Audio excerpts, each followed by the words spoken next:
Greetings lords and ladies, and welcome to the Westeros vibe, where Walking Dead beat The Walking Dead to death.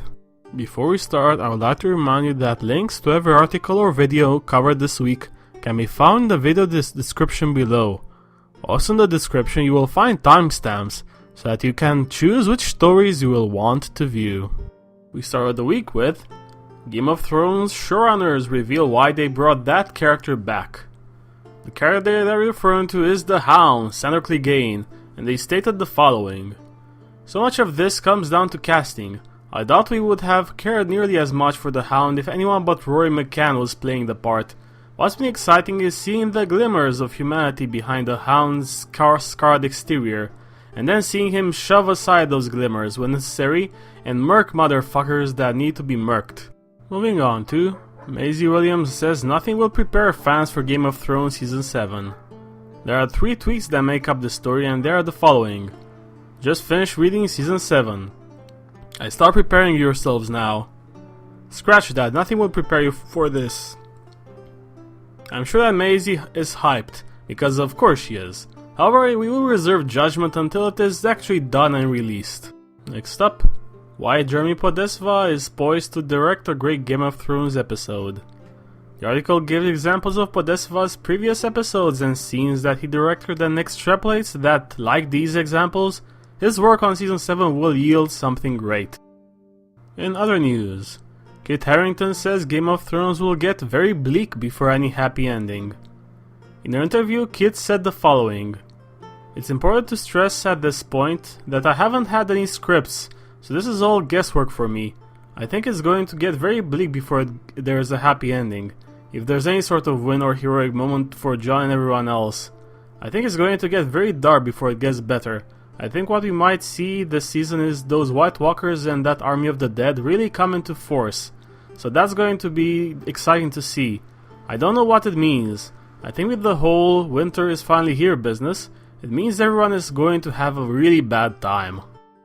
Moving on to Bella Ramsey, Lyanna Mormont talks filming Game of Thrones Season 6. The feisty lady of Bear Island gave an interview in which she said, among other things, after the audition we were at the dinner table and I kept being Lyanna. My mom got really scared of me because I wouldn't stop. If anyone started laughing at the table I just said, don't laugh in my house, you don't laugh at me, pass me the salt.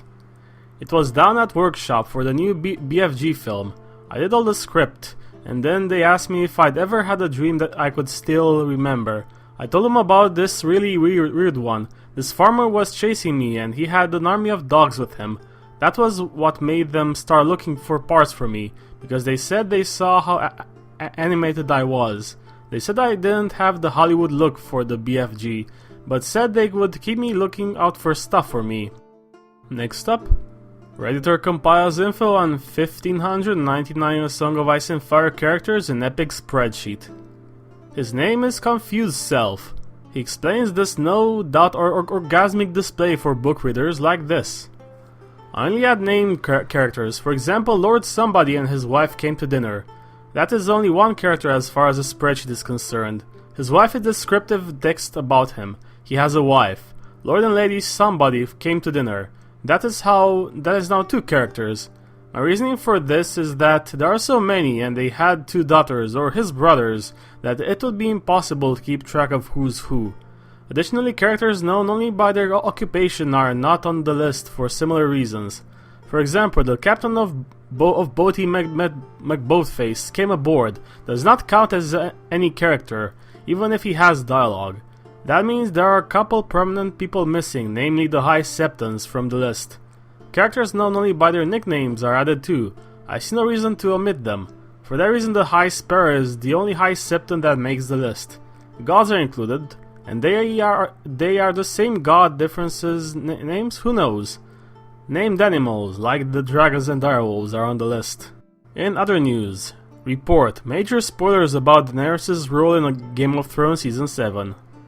The big spoiler is that Dany is apparently going to visit the Dragon Pit, which means she will definitely reach and take King's Landing. Also some scenes in Riverrun have been shot. Moving on to the lands of YouTube, we have more videos to mention this week. Alt Shift Text has released a video about Dany's visions in the House of the Undying. Vassals of King Drift have released part 21 of their epic reread, covering chapters between May and June 299. Preston Jacobs has released his What You're Missing video for Season 3, Episode 10, Misa. Emergency Awesome has released a video about Dothraki in Season 7, and one about Season 7 spoilers. That is the news for the week ending on August 28th. I hope you have enjoyed it. If you have, please like, share, comment and subscribe. And stay tuned. Goodbye guys, see you next week.